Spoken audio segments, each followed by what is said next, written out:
Hello guys, ito ngayon nandito ako ngayon sa perimeter extension at yung mga tao nag-request sa akin na i-vlog ko raw itong mga ginagawa dito ngayon sa kalsada dahil ang reklamo nila wala raw mga abiso.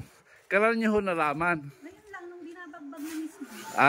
Walang abiso man lang sa inyo na gagawin itong kalsada. Sana nga mag-announcement lang sila mula kagabi hanggang ngayong umaga na nagsabi. Oh, kagabi. Pero parang natatandaan ko, yung sila BJ, parang sinabihan si Tutoy na wag i-park daw dyan dahil... Kanina lang. Kanina lang yon sinabi. O yun na wag na i-park dahil mayroon kang gagawin na... Ano itong gagawin dito? Ang laki ng kanal daw. Ang kanal na... Ilang araw naman nilang gagawin yan? Wala nga pong sinabi. Ang ino lang sana, sinabihan nila. Yung mga taong nakatira. Number 1 dapat na sinabihan. Oh. Wala akong apiso sa amin. Sa kanila din dyan, wala. Kami yung inuna, kami pa yung walang apiso. Oh. Ito, nabigla na lang kayo na dumating to. O ayan ang gagawin daw nilang kanal, papalakin. Ilang araw kaya nilang gagawin ito? Ayan ang problema, no? Kasi yun sa kabila, Brother Pete, hindi pa tapos yung kabila. Oh.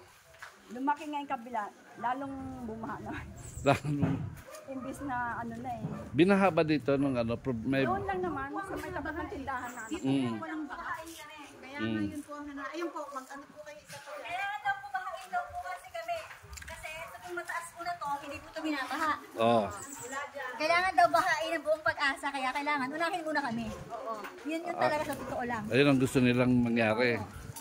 Alam ko po gusto nilang maayos to, pero sana bigyan kami nila Nagpaalam, ng time. nag-abiso kayo Bigyan para dapat, makapag-prepare. buong mamamayan ng pag-asa, kinausap nila. Lahat ng mamamayan ng pag-asa, kinausap nila. Opo yun, bago sila nagdesisyon ng ganyan. Ayan. Ito yan, ng mga kaganapan dito ngayon ay sa perimeter extension. At iyon nga ang mga reklamo ng mga mamamayan dito, mga naninirahan dito na nabigla na lang sila. Kaya ayan, hindi sila, nagkukumahog sila na tanggalin yung mga gamit nila para dahil nga sisirain nga. Ito, yung mga halaman, tinatanggal na nila. Dahil bigla-bigla nga lang daw silang sinabi na alisin. Wala pong kanal talaga dito, hindi naman po abutin ng kanal to dahil wala pong kanal to. Walang Hanggang lang po, hanggang doon lang po ang kanal. Oh. Pero pinapaalis po ito lahat para daw maayos lang daw po. Okay lang naman po yan, pero sana... Nagsabi man lamang. Lahat po ng taga-pag-asa dapat kinausap nila, hindi yung basta-basta sila nagdedesisyon ng tatanggalin na ng bigla. Kagaya ng kila Ate Bet, yun po, doon po. Nagulat na lang po siya, ginigiba na yung labas ng bahay nila. Oh. Yung labas po nun. Ito, Opo. sinisira na lang daw. Wala nga man lang tao doon. Ang batas ng gobyerno dapat dadaan sa barangay. Oh. Kasama si Kap. Yung barangay hindi man lamang kayo sinabihan. Hindi. Kasama po si Kagawad na dapat kasama si Kap, may dalang papel. Oh. Ito, didemolishin natin itong kanal. May papel po kami. Sino ba ba nagmamayari na ito? Sabi ko, itain niyo po kuya. Ang nagmamayari, tama yon. Kung may papel to at dinimilis kong ganito, hindi naman tama yan dahil may bahay rin sila, di ba? Tama yun. Yeah, okay. Ayun, di ba? Ay, humingi ako ng tawad at sorry sa kanila, di ba? Kung talagang basbas sila, talaga ng gobyerno mawasak itong bahay na ito, idadaan mo sa...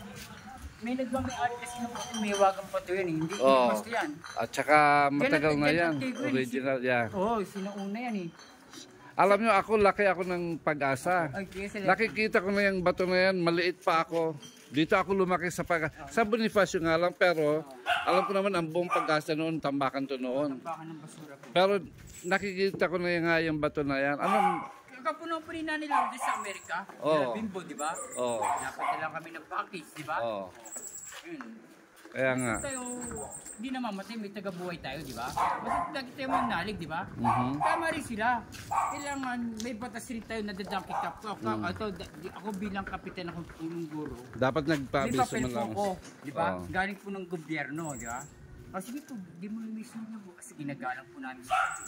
Siyempre, bilang kagawin siya, kung talagang basbas talaga ng gobyerno yan, sana kasama si Kap, di ba kayo Seller? Sana, di ba? Hindi ko sa atin lang, di ba? Hindi bilang nanunungkulan tayo, kuya. Hindi ikaw, bilang kapitan siya dito. Di demolition yung ganyan. bilang kapitan kabinote natin. Hindi, ganito. Kunyari, wala si Ate Beth. Nagulat siya na binasak. Kasi hindi alam na may-ari. Pagsabihan. Ayun ang hinanain nyo. Sige po. Kasi kararating ko lang. At sinabihan nga ako na pwede kong paki-vlog sa Lahing Pinoy. Salamat ha. Sige. Okay, thank you. Ayan nga po ang nangyari ngayon dito.